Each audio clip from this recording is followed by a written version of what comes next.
Hey everybody, Chris Buskirk with Strength Through Movement. I got Danny Todd here, Tristan Sampson, and the famous Dallas Dixon. Dallas is he's a psych. Yeah. Talk, Danny. Sure, Mike think it's gonna be good. It's gonna be good for you. It's gonna be a time. We'll just roll with it. Good, yeah. So Dallas is a psych major at NIC. Yeah. He's been going for 2 years now. Yeah, this is my last semester, so I'm gonna Right. graduate. So woo. Awesome. So what did you want to talk about today, dude? So I just want to touch up briefly on my research project dealing with performance anxiety in athletics, mainly youth sports. So before I delve into this, I want to get your guys' opinion on if you've seen certain things in terms of performance anxiety as trainers or hunters or just like in general. Before I delve into this, just kind of want to get your experiences with other athletes or just kind of see what you guys' thoughts are before we delve into this. Yeah, Tristan, you want to lead off on that? Yeah, so I feel like what I've noticed, hunting, training, I mean, anything really, people tend to get in their heads before they even start the process of what they're doing. Mm-hmm. So that's like people, say you're going on your first elk hunt, for example. A lot of people it's just like starting a business, like anything. They start to figure out or think about every little detail of what needs to be perfect. And then that causes a ton of anxiety. I do the same thing. So I know that happens. But yeah, I mean, I've noticed that with a lot of people, especially if people are training for the first time. There's anyone that's coming into a gym too is just super anxious in the first place because they've never been in that environment. And I think that's the biggest thing is people tend to overthink and cause that stress internally with themselves is what I've noticed. But Yeah, no, I can see that too. I think in the training atmosphere, I do see that a lot as well. Like, I mean, you get just your average Joe coming into the gym. I feel like they have a lot of anxiety just stepping into a gym atmosphere, especially if they haven't worked out 5-10 years and they're out of shape. They don't feel confident about themselves. They get this anxiety. They come to this massive gym. You got a lot of people who have been working out that are really in shape, good looking. They're throwing weights around. They look good. And then a lot of times they step on the treadmill and they have to stick on that treadmill for a month to 3 months, just like trying to get comfortable with the place, So yeah, I could see it in that aspect. Well, I mean, it's gonna be so fun. I like it. Yeah. Hey. Yeah, let's just well, I recently just had kind of like a hiatus, I guess you could say, where I was doing really good and then you saw the dog. That was a big life thing, just mental health in general, jobs, trying to do all that stuff. I went through kind of a 4-month thing where I maybe went to the gym, I don't know, 3 or 4 times, did like 3 days in a row. And I was like, yes, all right, cool. I'm almost at that hump where I'm like over it and then fall off. So I was, 3 or 4 months of not going to the gym, but going back, I love working out. Like I'm no stranger to the gym. Like I love it. But even being gone for just that short amount of time in the grand scheme of things, it was nerve-wracking going back in the gym because you see the same people that you've, in passing, like, you guys, right? And it's like, oh man, I got to start back over. Like, oh, if I was doing this with 45s and now I'm at 20s because I got to take it slow, put my ego in check. Like, you get anxiety about it and you're like, man, I gotta start all over again. Like this sucks. Like it's one of those things where it's like, that's why it's, you don't want to fall off because you do have to kind of humble yourself and start over. But there is that underlying kind of like stress and anxiety of something that really isn't there because no one's going to actually judge you. And if they are, that's their own problem. But for me, that going back into the gym, there was like this kind of anxiety of like, damn, like I'm kind of scared to go do this exercise because there is someone next to me that is maybe doing more weight, reps or something, but it's not my own fault because I fell off. So kind of that anxiety going through that to take the longest way around that that point of view. Yeah. That reminds me hearing you talk about that. So just for me specifically, something that's caused a ton of anxiety with me, obviously our generation social media now is everything for the most part. And that's, dude, if you look through social media and you see some of the guys with the crazy physiques on there and you start comparing, you're like, dude, like I'm nothing close to this. And there's always going to be someone that looks better or is bigger, more defined, whatever, whatever you're trying to go for, there's always going to be someone that's better or in your mind is better, or looks better. And that to me is something. I'd have a good training session or something. I've been training for 4.5 years pretty consistently. I've only taken like a week off in those 4.5 years. And you think you're like looking good. And then you get on social media and you're like, dude, like I look like crap. Like, and it doesn't matter how good you look. It's you always are just internally, you're like, dude, like, have I even made progress? Right. And not to mention, like filters and videos that look like up close and are super action packed and like make it look like they're doing all this crazy stuff. They're really not. I know. Anyway, yeah, and the filters, right? Lighting. In the lighting, everything like that. Have got caught just like is insane. Exactly. So I think that's where the psychological fall off, and we'll get to you one second. The psychological. It's fine. Chime in. How you doing over there, man? Okay. Whatever you want. Yeah. We talk a lot.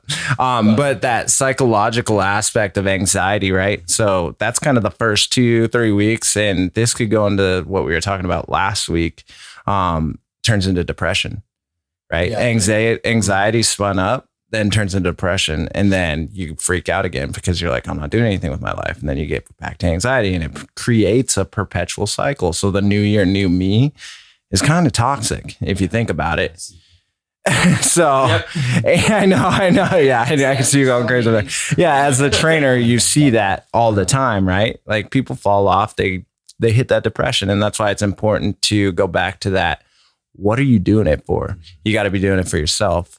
And where I was going with that was, I guess, like psychologically at a educational level. Yeah. Being educated in it. What do you have to contribute to what's happening right there?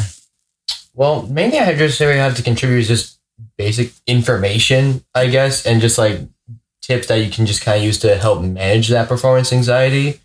Like especially in my experience, like when I was, training with you, playing basketball those years and kind of getting into tennis. Oh yeah, real quick. Dallas was one of my very first clients. Very first sports clients, actually. Yeah. Spent a lot of time with him. 6th grade? Yeah, I think so. Yeah. Long time ago. Yeah. But it's wild. Yeah. Well, it's only been like what year was that? It's last year, right? 8 years. Yeah. 8 years. Yeah. And like 9 to years.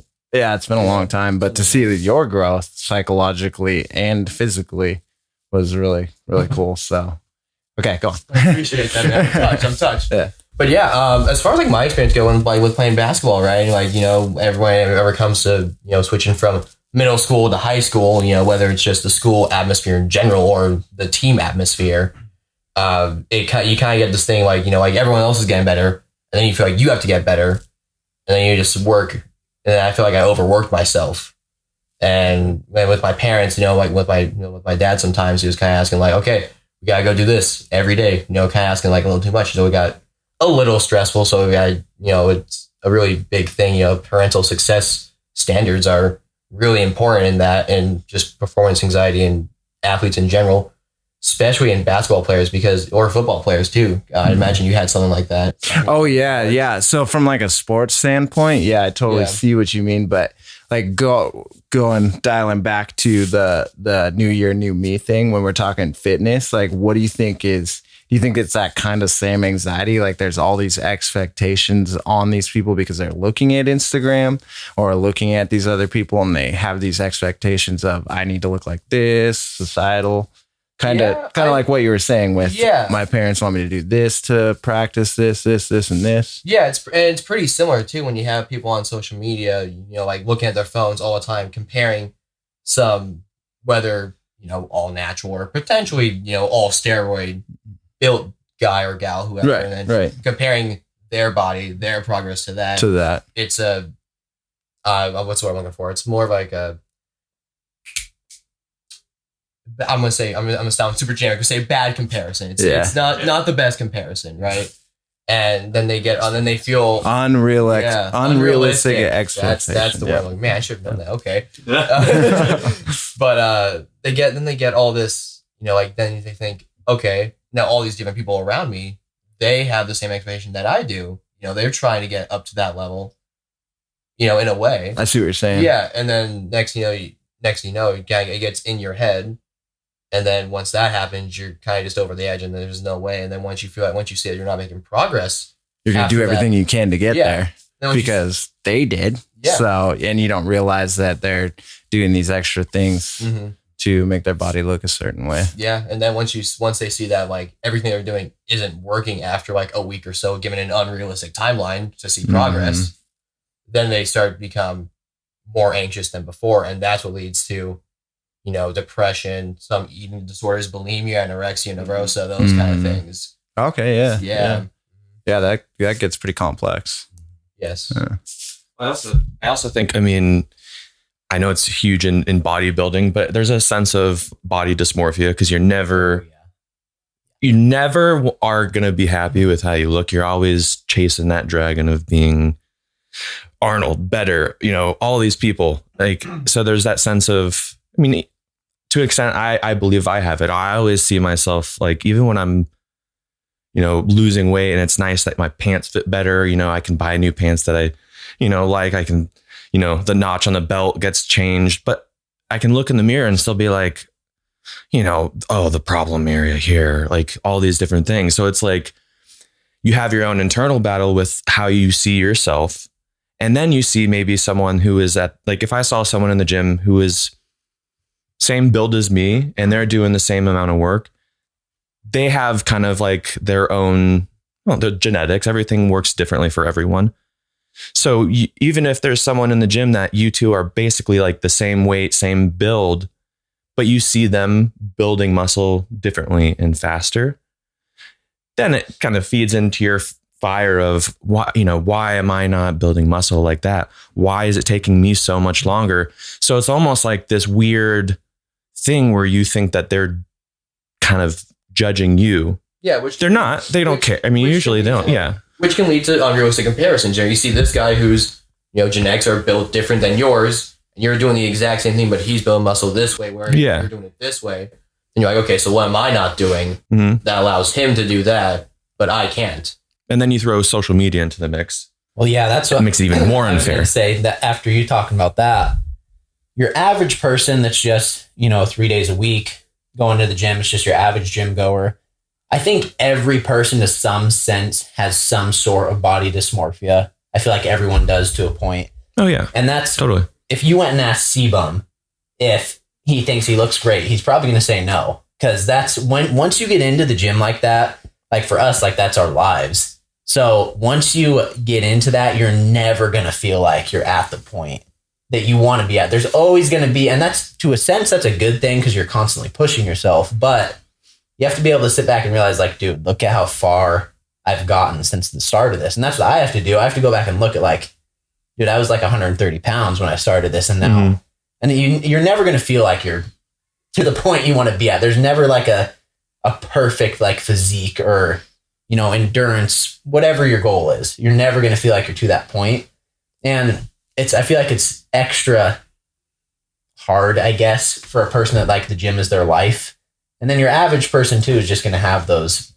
Everyone has some sort, to me, of like body dysmorphia. It might not be a big thing to them, but everyone has that. So I think everyone struggles with that to some extent. Right. Yeah, like there's one thing. I can maybe compare it with, I played hockey for most of my life. Yeah. And I'm sure it applies to, maybe you guys have heard it before, but it's like someone out there is trying to work harder than you. Like, especially with competitive sports and stuff, it's like, if you wanted to get off in my case, the ice early, right? Oh, practice is done. Oh, but someone from the other team, practice is done, but maybe he's staying late after practice and, trying to tip the puck in better, right? Like there's certain hockey players that, just because I'm a Sharks player, used to be on the Sharks, Joe Pavelski, he would stay after practice for an hour or so with another player. He would just shoot it and he'd just keep tipping it. And that's one of the things that he's known for, scores so many goals like that. So it's like with bodybuilding, it's like you already have this perception of like, I'm not good enough. I'm trying to get that sort of good enough feeling, but you're never really going to attain that. But so it's like that is eating away at you because of the self, dysmorphia of what you look like. And then there's the extra push of like, well, damn, like need to be in the gym because someone else, especially with bodybuilding, like competition, there's someone else out there that is maybe there for an hour more or 15 minutes more than what you just did. So then you're in your head, we're like, man, like I need to leave the gym. I got dinner to cook or something like that. But my competitor, like, oh, he's there for, an extra hour. Like then you're forcing yourself into that, which, you got to have this mental, happiness of, okay, like, or what's not mental happiness. Oh yeah, mental happiness, of course, but life balance between what you do. Obviously, I'm probably not explaining it that well, but you need to have that good balance between what you're doing and being able to come home and priority. Right, yeah. So it's like that kind of goes into your subconscious of like, you have all these different things, and then you start just eating away at yourself. Like, I want to spend all the time at the gym. Like sometimes, I'm sure you guys, you guys live at the gym practically, but on a workout, I used to. on a workout, like I love a 2-hour workout. Same. It's insane. But like also sometimes you're like, well, okay, I can't spend all the time here because, I got to go home and eat, responsibilities, dog, girlfriend, relationships, whatever. Right. So then you're like, oh, am I cheating myself? It's all in your head. And then you throw in social media, all this other stuff. Again, long way around. That's kind of, yeah. Yeah. So psychological standpoint there. This is where I'm at. Yeah. Yeah. Anxiety. It's anxiety in general right now is an issue, is what we're getting to. Not just for athletes or any extreme, anything. Everybody. Anxiety is in the all-time high right now, and it's eating us alive. The world is that. It makes sense. Yeah. It is. Yeah, and you see performance anxiety, like not just in youth athletes. Like for my project, I had to really narrow it down because performance anxiety is a very broad topic, right? Yeah. So you can find that, like we said, going to the gym. You can find that in a workplace setting, Everywhere. Moving maybe, trying to get out there and meet and socialize, meet new people after moving to like a halfway across the country, Yeah. It's all over the place. Everybody's human, right? And I think so. What I see in the big picture is like when you create that anxiety in your life or in your schedule, then you didn't have before, and you would list out the things that you need to do for that day. And then now you got anxiety and like things aren't fully getting done, right? You're not completing tasks all the way. So if you look at it as a human race standard, well, we're all way too anxious. Things aren't getting done or put together all the way. Kind of a mess right now. And you can see that in politics, in our society, and the way that we run, as a whole. So yeah, I see that performance anxiety is a very important topic. Yeah, And the thing is that there's no real solution to it. As with like the overarching topic of anxiety, there's no real solution. There's only ways to adapt and mitigate to it. Because when you face, situations of nervousness, stress, your brain releases elevated amounts of dopamine, serotonin, norepinephrine, and I think it was called gamma aminobutyric acid or butyric acid, something like that. But those are the four main chemicals that help manifest anxiety as a whole. Gotcha. Okay. That's what's going on in the brain. Yeah, that's what's going on. I gotcha. What's going on. That makes sense. Yeah. From my standpoint, the way that I look at it, from what I know with psychology, you have I think it's your super ego and You got id ego. you got two egos. Yeah. You got one where it's built by your parents. So going back to you as a child, like, hey, you need to go to practice. You need to go to training. You need to work on your homework, this, and that. Yeah. So you have that, the way that your brain runs because of what your parents taught you. You have your brain, the other part of your ego that is taught by society and your friends and your peers. Which and then you also, got in psychology brings the whole nature versus nurture debate. Yeah. And that to this day is still not even close to being solved. Like no one knows if it's like, nature, you have your ego in it, you got your, you got Oh yeah. Ego, super ego. super ego. And then you got your own self identity. Yeah. So I think for me, I mean, if you were asking me like at the beginning, how you would solve those problems, for me, we need to get back. And when I talked about this last week, we need to get back to our identity. We need to not allow the ego of our childhood drive us or the superego of society drive us. We need to get back to who's Tristan, who's Danny, who's Dallas, who's Chris, right? And you need to look in the mirror and figure out who that is and figure out where you fit in society. Yeah. I will say when you can there's kind of that trigger when you notice that your anxiety is starting to like happen. Like when you notice you're starting to get anxious, and the number one thing, dude, that has helped it like go away, just going outside and going on a walk, like getting outside, especially if it's sunny out and walking, you just process through all your thoughts while you're walking, you're by yourself. I would say don't put headphones in. You can put headphones in, but don't play anything. Just like have quiet and just have your thoughts and walk. And something about being outside, I'm sure there's science behind it, the sun hitting you and just being outside. That's always my go-to if I start, because I'm a very anxious person, like in general. And naturally, I'm just very anxious. So anxiety is like I huge for me. Just because, and when your mind's thinking about a ton of different things at once, it's just going to cause that. But getting outside, and then for me, hunting, being out in the woods is huge, because that too, a lot of negative self-talk can happen when you're out in the woods. If you've been out chasing an elk with your bow for a week and you haven't even seen anything, it can start getting pretty depressing. So there's a lot of negative self-talk that goes on there. But when you're by yourself with your own thoughts, I think that's the best way to kind of get over it in the moment. Now, long term, like I don't think there is a solution for, you're always going to deal with anxiety and that type of stuff. I just don't think there's a way to permanently make it go away. Yeah, that I know of. Yeah, you got to mitigate it. Sorry. No, go ahead. Okay. Yeah, there are studies that actually that say like, or that their hypotheses are supported that it helps going outside or meditating or doing some other stress relieving activity really helps improve anxiety just in general, and can also, like, it shows that they the turnover to depression or any sort of other mental disorder is prolonged when you do those things on a regular basis.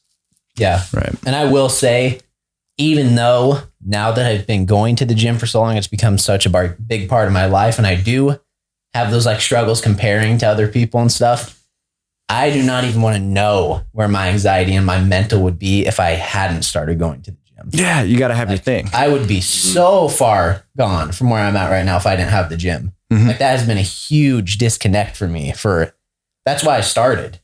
And now Yeah. it's just huge. If I didn't have it, I don't even want to think about where I would be at if I did not have. So going to things that you would say, go for a walk, right? Or hunting or the gym. Stuff outside That's your in general is disconnect. probably your best bet. Absolutely. It's a little more quiet. We're designed, dude. We were created we were outside. Like that's what we are designed to be. Like, yeah, separate from the other energy. Yeah. No, I agree with you. And that's kind of where, so if I go back to my marathon training this last fall, I ran a lot. And the headphones thing, there were times when I'd go on runs without headphones or music. There were times when I'd go on runs and listen to Linkin Park. And then there were times where I would go on runs and just listen to symphonic music, like no words, no lyrics. And I'll tell you what, every single one of those runs was different. When I was, so check this, 20 miles with Linkin Park in your ears. I'm not kidding you. Like my legs were in pain for one, because of the run, but the thoughts that came from the pain in my legs were, I want to jump in front of a car right now. I could just die right now. And Linkin Park does that to you. I'm not kidding you. Yeah. The lyrics they get in your head, going back to, so your super ego, the societal impact that it has, those lyrics continuously playing in your brain's going to start saying things. Yeah. Like I literally wanted to jump in front of a car. My legs hurt so bad. But when I was listening to the symphonic music, I was just gliding like through the whole thing. And I was like, all right, I'm going to make it through this. I 20 miles, I can do this.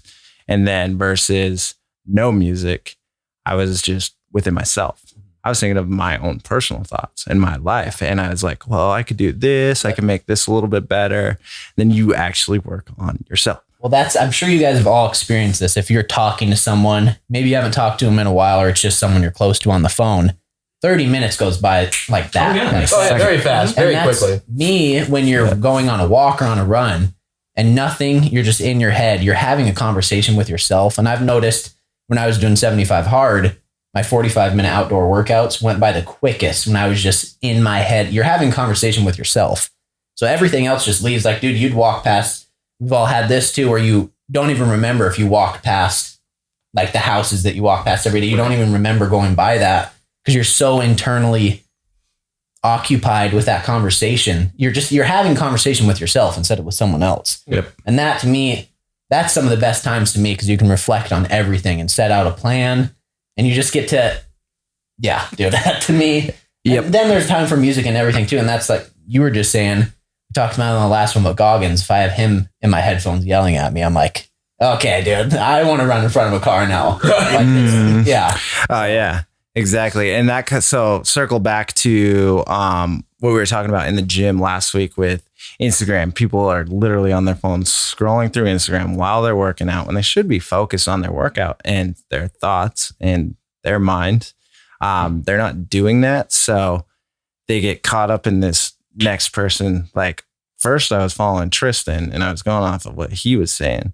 Now it's a new week and Danny's doing this. So I'm going to switch my whole workout routine and my diet to Danny's. And then the next week you're like, oh, but Chris is doing this. I should switch that.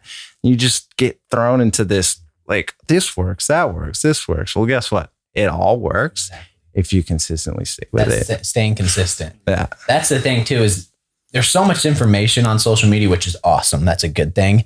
But delegating there's a lot of things to choose from. If you find something that works for you, dude, stick with it and stay consistent. Exactly. I mean, there's so much. I've caught myself doing that too. You see a completely different type of workout and the guy's jacked. You're like, oh, okay, well, maybe this. And people do have to remember that I've been around it. I know about it. There's a lot of people out there that are taking performance enhancing drugs that you would have no idea. Yeah. And it was swept under the rug for so many years. Now it's becoming a trend almost. You see on social media. It's Liver King. It's becoming like mainstream, dude, for kids to start taking it. And dude, it's insane. It's unhealthy. Yeah. And then you go into the argument of, okay, how ethical is that? Because in psychology and any type of sciences, there's always that debate of ethics, right? So then you get into the debate of, like, in social media, like with all these mainstream trends, like, how ethical is the thing you're doing? Like, you're ingesting your 11-year-old kid with copious amounts, ungodly amounts of steroids. Like, where do you draw the line? Yeah. Yeah. So just from a health standpoint, yeah, absolutely. An extreme of anything is going to crush you. And going to steroids real quick, if you put testosterone in your body's going to stop producing testosterone. Your body is based off of balance, because guess what? Circling back again to that whole, all right, Tristan, how do you fit in society? You need to be doing what you do. If you identify with yourself, you're enough. You are you have a place in the society. Danny has a place in the society. If you just be Danny every day, you're going to fit in where you need to fit in. You don't need to do anything extracurricular. Yeah. I like steroids. Yeah. So then you throw steroids or any kind of drug into that mix, you become somebody else.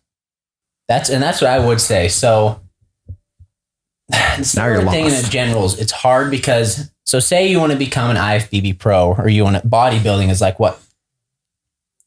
You're not going to get there without doing something. Like, it's just not plausible. It's not going to happen. You hear, obviously they have natural shows and stuff you can do, and that's a different thing. But if you want to become an IFBB pro, or you want to compete at the top level, I mean, it's kind of, you're not going to get there being natural. It's just how it is. Yeah. It's how it is. I mean, it's pretty black and white. And to me, what's bad is when guys or girls or whoever are taking this stuff and then they make it a point to say they're not.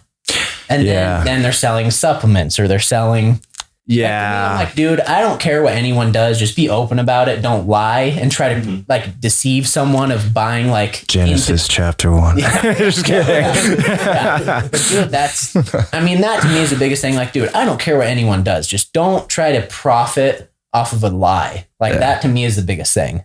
Like, dude, everyone does their own thing, like whatever. But I mean, that's the biggest thing. You just have to be careful who you're watching and what you're trying to attain, because sometimes it's just not realistic for exactly. Yeah. So. Yeah, exactly. Because you're misleading, you're misguiding, and then that person destroys their life with anxiety and depression, like we've been talking about, to get to the level that you're at, taking a supplement that you recommended that you're not taking. And yeah, you could also say like, maybe not in the sense of like supplements, but like when you get into like, destroying the life with like, anxiety and all that stuff, when you go into the aspect of like basketball, Blake Buchanan on the Lake City team, he's going to Virginia. He's got all these further ambitions he's got planned for, right? Right. So when my question would be then like, how much does that get to your head and how does that affect your overall outlook on A, life, B, your game, and C, your current team? Like, are you in the moment or are you looking more toward the future a little bit too much? I think that all depends though. So I think that depends on everybody's situation, because you could be in a situation where you're responsible for multiple things like kids and wife or whatever, or you can be in a situation of a high school athlete who only has to focus on themselves. So I feel like in that situation for Blake, he can put all that time towards that if that's what he wants. Yeah. If he wants to become that level of basketball player, if he wants to go pro, whatever it may be. But those are the things you got to consider as you go into that extreme profession. Like, I'm not going to have time for anything or anybody else. Or if you plan on marrying that said person, then you got to understand that that person's not going to have time for anybody else. It's an extreme situation. I don't ever try to tell athletes what to do with their life, because ultimately it's up to them to make that decision. But I do guide them in that aspect of like, all right, going back to time, right? How you mitigate your time or prioritize your time. Like, if you are going to play at an extreme level, Division I level or pro level, your time just got crunched to 90% that, 10% elsewhere. So, yeah, that's another thing. I don't think people realize. As you know. As I know, yeah. If you want to become the best at your craft or your profession or anything like that, there can be no compromises like that. You have to obsess over that. That's how it is. And that's why a lot of people, like if you're married, you have kids, that stuff gets a lot harder, because if you say you want to become, I'm reading his book right now, so this is just fresh in my mind, but Cameron Haynes, he has said in his book how he probably wasn't the best husband, best father, because he was so obsessed with becoming the best bow hunter that he can become. And that's how you have to be if you want to become. That's how it is. Unfortunately, you have to obsess over it. Yeah. So then Instagram, making these unrealistic expectations, right? I want to be this. I want to be that. I want to be this. Destroying families and destroying people who have families because they are now obsessed over becoming this person they see on Instagram or whatever, and they think it's attainable. But yeah, it's destroying them. Well, and that's too, any social media. People, you're seeing the after fact of them after they have put in the work. People don't realize, even if someone's taking steroids or whatever they're doing, they had to put in a ton of work to get there. And that's, you could even argue, when someone is taking stuff, they have to work even harder, because, dude, you have all that extra in your body. You have to eat more. You have to train harder. Because your body's at an extreme level. You have to stay on top of your health even more. And it becomes, dude, people don't realize the work that those people have to put in, no matter what it is. It doesn't have to be bodybuilding. It could be anything. You just don't think of that because you're seeing a highlight reel. Most people on social media do not show you the tough times. They just show absolutely not. highlights of everything. And that's what you have, all of us, I mean, everyone does it. That's what you have to realize, though, while you're looking through your feed, that like, okay, dude, this is a snapshot of that person's life. But here's the thing. Those people that are on those, like at that level, aren't looking at Instagram and Facebook because they don't have any time. They're literally 5 a.m. They're getting up. They're like building this project. Yep. They're training their clients. You're spending every other second working on this project and trying to build it right. Dude, I just saw this that Andy Frisell, I don't know if it's his quote, but I heard him say it. You'll never succeed. You'll never see a successful person hating on a successful person or a person that's losing. You'll never see a winner hating on a loser. Exactly. Ever. You'll never see someone that's winning hating on people because they don't have time for it. No. They're focused on what they're doing. Because they're too busy winning. Yeah, exactly. Yeah. Exactly. Yeah. Well, it's like, yeah. I mean, there's one saying, and I might mess it up, but I think it takes 10 years to become overnight success. Mm-hmm. So it takes you the 10 years, but people only see that it's, like overnight. Mm-hmm. But you put in 10 years. Yeah, it's compounding of all of this work that, people don't see the grit, the late hours, the struggles, they only see what you post on social media. And I will say it's nice to see like Cam Hanes and Goggins and stuff. They talk about those struggles and stuff, but I mean, they have crazy pasts and stuff like that. But I think that's why another thing podcasts are so great is because people are now coming on and talking about like hardships and struggles and I ruined my life by taking this too seriously. And I lost a relationship or I lost this, like, because of what I was trying to attain. And I think it's great that there's the open, dialogue with podcasts that they can talk about it. So it's like a sticky kind of thing because social media and all that is fueling this fire. But also now with the popularity of podcasts, you're able to kind of in long form see what those things behind the scenes are like. So it's like, try to find a podcast, like for people that are listening. I mean, obviously listen to us for sure, the podcast, see what's up, but find those podcasts like Goggins, all those people like where you're going to get some real stuff, Jocko, like all these podcasts and stuff like that, who also have very powerful social media accounts. And you're not going to get the BS of, the person that's just trying to sell protein powder, something that's not really attainable in the amount of time that you want it to be. Yeah. Try and find these people that will help you and not make you feel crap about yourself. That's exactly what I would say. Obviously, I mean, we're talking a lot about social media, but that's what is in life right now for everyone. That's a huge part of life. Mm-hmm. But I would say follow those people that are going to bring something into your life that's positive. So go find those guys that are super successful in business or they have really strong faith or whatever it is that you're looking for and follow those people. At least then when you're on social media scrolling through it, you're getting something from it. You're not just looking at, I mean, it's cool to follow guys too that are high in bodybuilding or whatever, amazing hunters, just to look at it. It's aesthetically pleasing to look at that stuff. Like, congratulations to you. Yeah. Good job. Yeah. Wow, that's impressive. Thanks for inspiring me to want to be a better mom or a better dad or whatever it is you're doing. And dude, it depends how people's brains work because some people will see C-bum and they'll be like, dude, I can be better than him. I'm going to work my ass off to get to that. But then I'm going to be C-bum. Yeah, some people are like, oh, poor me, dude. I'm never going to look like that. And that's a mindset change that has to happen. Mm-hmm. That's where you have to look at those things and they should inspire you instead of dragging you down. You're like, okay, dude, I'm going to work my ass off to get to that point. Yeah. To try to get to that point. Now, given no one on earth is probably ever going to look like C-bum. Like that's him. Yeah. That's how he looks. But you know what I'm saying? Like you use it to motivate you and to drive you, not to tear you down. And that's just a mindset change that has to happen. Yeah. And some people's minds are just, it's difficult, dude, when you've been thinking a certain way for so long and you've been around people that don't think like that, it's very hard to pull yourself out of that and think a different way. Well, like what you were saying, when you kind of compared your runs on Linkin Park, what was the other? Symphonic music, stuff like that, and then nothing, right?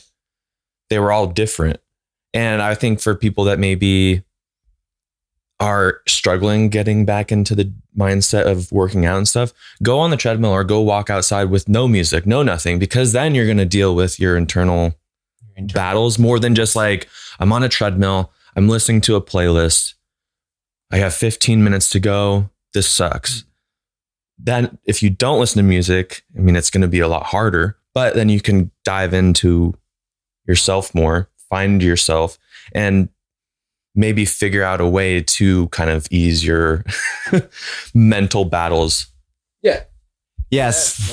That's a big part of like managing performance anxiety and just anxiety in general is the mindset change. And I was looking at a site a couple nights ago and it was saying like some of the best ways to mitigate performance anxiety is to not focus on what could go wrong, focus on what can go right, and only that. And B, just drown out all negative thoughts about negative self-thoughts, which is probably the hardest thing to do out of those, I think. Because when you get into that spot where you're only thinking like negatively about yourself, like comparing and all that stuff on social media. And if you were motivated by negativity and fear. Yeah, basically like, those are the thoughts that are probably going through exactly. your head. Yeah, it's really hard to get out of Thanks, that. Dad. I love you, Dad. Just kidding. It's a really big thing to get out of the habit. You know, that's a really hard thing to do. You know, it takes maybe months, some takes years to get out of that, but that's like one of the best ways to manage and mitigate your performance anxiety. Yeah. And so that's where having a trainer is really nice. Yeah. Yeah. And I'm not selling this, but it's true. So as a trainer, if I'm looking at me from Danny Todd's point of view, oh, he said he listened to Linkin Park, he listened to Symphony, and then he had all these thoughts about himself. So I just literally described my two personalities and my individual personality. And through my life, like I've had to put a line between those, like what I learned from my parents and my household and what I learned from society and what drew me in and what I became in that ego sense and my individual self. And that's kind of the process that humans go through, I believe. And that's why I'm really trying to preach, like, go find yourself, figure out who you are as in your identity, because those two, Linkin Park, that hardcore side of me, and Symphony, that soft, because I have a soft side. I'm very like caring for people. And then my individual self, like finding all those things, you'll know when to be who, when. Like I know if somebody's attacking me. MMA player time. Yeah, exactly. So, and being able to decipher that and understand that, you just figured out how to live day to day. Yeah, dude. The find yourself thing to me is huge because it doesn't matter how you grew up. Like I grew up, dude, with a ton of love in our home. My dad is one of the hardest working people I know. He's constantly working, had an amazing mom. And you still, once you get out of your parents' house, you start to realize like, okay, not everything was perfect. Like what you have to still find yourself, dude, and what you're about because you're raised a certain way and that's what you think as you're raised. And it doesn't matter, dude, to me, if you have like a terrible childhood, obviously you don't want anyone to go through that. I had an amazing childhood, but then when you grow up, you're like, okay, like this wasn't perfect, like this. And you start picking up on things and you're like, okay, I need to find myself in what is going to drive me. Like it doesn't have to be what my parents did or what, you know what I'm talking about. Like it doesn't, you do have to find yourself and it's not easy. That's for sure. Yeah. It's hard to get out of that ego side. Yeah. Like it took me, I don't even know. I think I was, 28 when I started like digging into my individuality. Yeah. And it took like a hard relationship of break up and get back to figure that out. Like, all right, something's wrong with me. Something's wrong with me because I keep going through this. Not everybody else is going through this. I'm going through this. Right. So I started looking at my individuality and through all those things, like looking back at my childhood and what my parents taught me, like you said, no matter how good it is, you can see where there's some things that you need to work on and what you learn from your relationships and your friendships and whatever it may be. Right. And I think as an individual to teach somebody to learn about their individual or their identity and start getting rid of that anxiety, because that's what creates the anxiety is when you're being somebody that you're not. Then you're anxious because you have all this pressure on you. You have all of this extra expectation, right? To be somebody that you're not. And you're not in your circles of people where you fit as an individual. So you're not doing what you're meant to be doing. So things aren't right. That's why you feel anxious, right? So getting back into the identity, you got to pick apart, like you said, those little things. And I don't blame my parents. I don't blame the people I had a relationship with. I don't blame the friends that may have whatever they did to me. Yeah. I don't blame them or those wrong things. I look at it as a growing experience. They were doing what they were taught. See, and that's what you have to do. If you take the bad things that happened or failures and you tell yourself you're going to grow from that and learn from that instead of, oh, poor me. Yeah. That's what you have to do. You cannot sit there and mope in it that, oh, this happened to me. And dude, like I said, I had a very good childhood. So, and I know kids that did not have good childhoods. And I don't know I can't imagine how tough that would be. But it is, man. I mean, if you're raised a certain way for 18 years, that's 18 years of you being around the same. That is a long time to have to switch things up. That doesn't just happen overnight. No, that's going to take a lot of years walks. Work. That takes work, dude. That's a lot of walks. Dude, it's going to take you a long time to figure out what your purpose is. It's not Some overnight. people, and you're not going to find it on Instagram. Exactly, dude. And some people do figure out what their purpose is in life pretty quick. But yeah, dude, it's going to take a while to figure out what you want. If you've been raised a certain way, dude, think of that. 18 years you were raised a certain way. For most kids are in the house till they're 18, but that's a lot of, and I'm not saying damage to be undone, because I honestly couldn't tell you something that was negative how I was raised. I mean, I had super hardworking parents. They had a ton of love for us. They gave us more than we ever needed. Right. And we didn't have a ton of money. It's not like we were like a middle class, lower class family, but they gave us more than what we needed. They made sure to, so we were raised. We're living. Amazing. I mean, I think every family right now is living comfortable. Like, we don't have any physical external pressure right now. Yeah. If you don't survive physically in today's day and age, you got some problems. America still, with all of our problems that we have, is the absolute best country you could live in. Absolutely. I mean, dude, if you look at other like third world countries, and we have it if you think you have it bad, dude, someone has it worse. Way worse. So, like, we have to put ourselves under pressure and put us in tough situations, like you said last week. Exactly. In order to like be normal, you know? Yeah. Think about it. If you're not, the most you grow, or the most growth you've ever made, is in the most challenging times of your life. That's just how it is, dude. If you are comfortable, you don't have to push your brain to think differently or to like, you're just comfortable. You're not trying, you don't have to overthink or do anything to figure out a solution. If you're constantly comfortable, how do you expect to grow at all? You're not going to.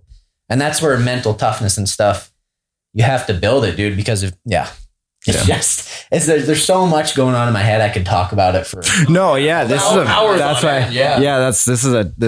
mean, we're an hour in almost. Yeah. And we've like barely scratched the surface. I mean, we're talking, I can go over to Dallas and concentrating on the good voice and the bad voice and going back. That literally connects with what you were just saying with your parents. Like, if you focus on the good things they taught you, that's the good voice in your head. Those are the positive things that are being said in your head.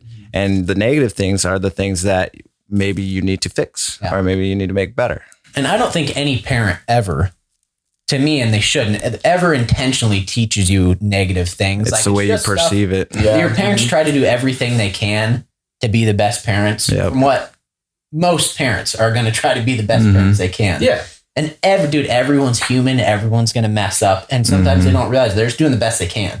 Yeah, because you have, say, this is not weird. Say you're my dad. Yeah. And you teach me something in the way that you would think that I would accept it, but I perceive it completely different. Like, actually this happened the other day. I said, hey, you're not getting out of first gear. You need to get into second, third, fourth gear, to a kid in class. And he took it as an insult, like I took it as, no, you just need to push a little bit harder, like trying to motivate. And he took it as, I'm not good enough. And that's all how. So that just became negative. A positive became negative, and it's all depends on how you perceive things. Oh yeah, and like when you go into like the overarching topic of anxiety, performance anxiety, your parents only want what's best for you. Like, right. Trainers, they want what's best for you, right? Yep. If you perceive it, if you feel like you're experiencing those kind of symptoms, and you feel like you're getting those negative thoughts, just go talk to them. Like, I cannot stress enough, just go talk to them. Yeah. They just want what's best for you. Like, just, Exactly. if you're feeling nervous at all, if you're feeling strange, if you feel like other symptoms like uneasiness in your stomach, trembling voice, lips, Whatever. arms, legs, go talk to your parents. Go seek help. That's like the most important thing you can do. Your parents want what's best for Hey, you. you said this to me the other day. That's- Were what did you? you mean? What did you mean by that? That's Because I even- took it as You and I, you know. we even said this the other day when we were sitting down, and a friend of mine, Jake, we were talking about this on a call. The best thing you can do, dude, if you're feeling stressed, if you have anxiety, if it's like a business thing, like starting a business together, whatever it is, getting it out in the open and talking about it is the absolute best thing you can do. Because if you don't talk about it, even if it's uncomfortable and you don't want to talk about it, if you don't talk about it, you're just going to be holding on to that and mulling over that in your head. You have to get it out and talk about it. If it's with your parents, a business partner, whatever that may be. And going on with it's going to be uncomfortable to like start that conversation with something that you are stressed about or anything. But not only will you find the answer, whether it's what you want to hear or it's just tough love, right? Say for the example of the kid, where it's like, you need to, next gear, let's go. He took it the wrong way, but you were just trying to push him, right? Well, if he were to go and ask you, even if it was, you're not working hard enough. Like, and if it was, you wouldn't do it. But if it was the thing that he's thinking, okay, well, at least now he knows. And now he knows that he can come and talk, be like, hey, this is what I have a question about. This is how I feel. What did you mean by that? Like I said, it could be tough love, or no, this is what I actually meant. And they'll be like, oh, okay, cool. So that is tied up. And now you know that, oh, wait, if I have a problem, okay, cool. I can grow by just going and talking about it. You now have that knowledge of, I don't have to just sit here by myself and think, what did you mean? What is this? What is that? You now have kind of leveled yourself up as a person, because now you're not timid, Dude, to go talk. that's what. And dude, when you do bring something up that you've been like stressing out and you've just been overthinking, it's literally like a weight just let off. Yeah, it's I know. literally, you can feel it, dude. It's just like, why do you think therapy, dude? I don't even know what the industry is. I'm sure it's a multi-million, could even be close to $1 billion industry. I don't know. Oh, It's mental literally- health. It's just Yeah. someone to talk to, dude. A therapist. You're talking to them, and normally you're bringing up the problems that you don't want to confront to that specific person or whoever it may be that you're having the issue with. And if everyone, dude, it's a struggle for sure, but that's what we were just talking about, dude. The challenges, those toughest times are what's going to grow you. So if you bring that stuff up to people and just talk about it, dude, what's the worst thing that's going to happen? Honestly, if you Community. bring something up, they're going to say Yeah. no, or they're going to have a response you don't want to hear. Mm-hmm. So what? At least you're not carrying that around anymore. It's like, I remember, growing up, it's like, I'm sure maybe we can all relate into an extent, but like, I don't know, call it middle school or high school or something like that. You're like, you have a crush on a girl, right?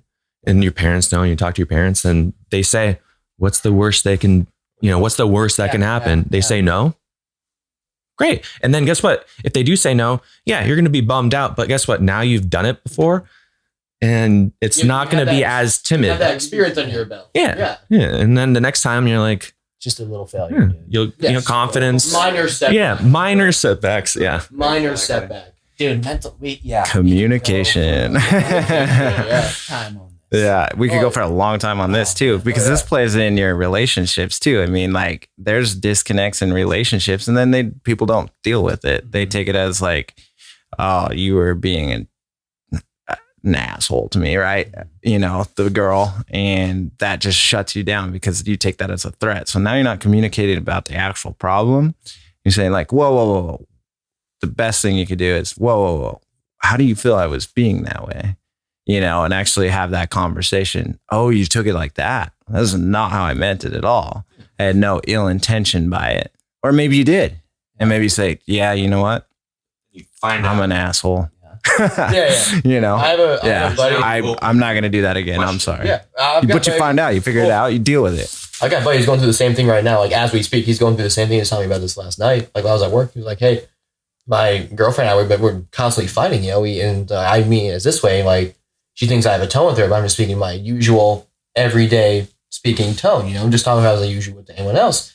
And she takes it as attitude or as wanting to start a fight or like an argument or something like that. And then and then in relationships, and now I don't know anything about this myself personally, but once you get into that stage where it's just only fighting and all that stuff, and you guys focus on the negative elements of the relationship instead of focusing on like positive elements of the relationship, that's where the break happens. Yeah. Yeah. Yeah. Very complex. And bringing this back, to fitness. Anxiety and fitness. What our goal is to build a community of people and help them reach, honestly, the best versions of themselves, get to what their potential is supposed to be. And I can speak for myself with this. When I started lifting and I got into fitness and everything, obviously the physical benefits that you get from it are amazing, but mentally, dude, you can't explain it until you go through it, how much mentally just fitness in general can help you.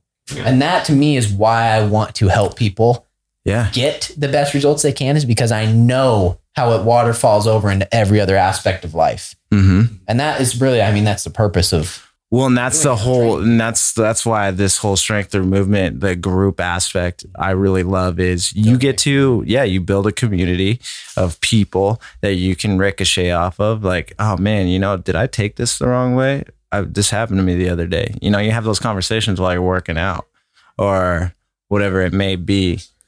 Okay. And that's kind of the importance behind this whole project.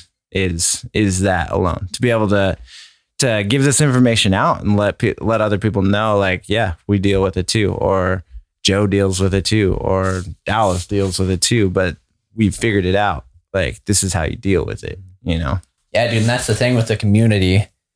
Just everyone building off of each other. Everyone's wins they get to share with each other. Everyone's losses they get to share with each other. Everyone's constantly learning from each other, from their experience. Exactly. And it's all their individual experiences. And you can do it online, Facebook groups and stuff, but in person is just completely different atmosphere. Yeah. So, So come hang out with us. Yeah.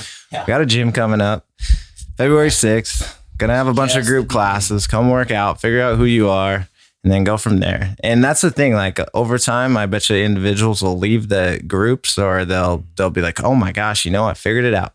This is who I am. This is what I want to do. That is the goal. All right, go. You can be independent and do that. You want to become an ultra marathon runner? Great. Go do it. I'm glad you could have that realization and you could come up with that around us. And I know we talk about, we've brought these guys up a ton. Cam Haynes, Goggins, all those. Yeah. But you guys, there's a reason we're talking about them, because they have it figured out what you need to do. Exactly. They know that's why we bring them up, is because they know, dude, what it takes. And they're great examples of what to follow. Yep. Exactly. So, but yeah, man. Yeah. Everything to add to. No, what you guys are saying is just spot on. I'm trying to find ways to expand on that, but you guys kind of got it all. Kind of hit it. I will say we'll definitely be doing this again when we can be able to full on. We're at an hour now. Yeah. Maybe by the next time we have you back on, we'll different scenario, more mics, all that stuff. So we're not sharing, but like we can go longer and really just, because there's so many different topics that we could go hours on each of those. Oh yeah. So maybe we can we'll figure something out. But I definitely, because there's so much to talk about, and this has been so great that it's like, I know we could keep going, but like, I know everyone's got things to do. But that's great, because that means we have time to think about this. We have time to think about what we just talked about. Yeah. And I guarantee you everyone's going to get in their cars and be like, oh, I should have said that. Yeah. So now we have time, and we'll do this again 100%. Yeah, absolutely. Yeah. Sweet. Yeah. Anyone? I'm good for you guys for having me out here. Love the opportunity to share my knowledge. And thank you for coming. Talk with you guys. Yeah, for sure. Yeah, huge thank you to Dallas Dixon, the psych major. Welcome, guys. Yeah. Former client of mine. Very proud of this kid. He's come a long ways. He works for it. He's one of those people who puts in the extra effort. He's not scrolling on Instagram. He's He's figuring out who he is, and he's going after it. It's a plan. It's a process, though. Oh, yeah. It's gonna take more time. Yes, a lot more time. So, all right, guys, thank you so much. Hope you enjoyed it. Don't forget to like, subscribe, share it. Love it. Yeah. Hopefully we were able to help you out today, and we look forward to putting out more information. Yeah. And I would say too, on the end, if there's anything, I feel like, the people that are listening or watching, they can give us the best feedback on. Yeah. If you'd like it like more structured, if you want like specific like this onto this onto this, like a more structured. So let us know what you think about it and what we could change to make it better. I feel like because we're all still learning each other. Second. Yeah. So we'll get better, but comment what you like, what you want to hear, topics. I mean, even if the next time you're on, it's a topic that they're curious about, the same realm. So give us your feedback. Yeah. All right. Yeah. Cool. Sweet. All right. Awesome. Cool. Woo.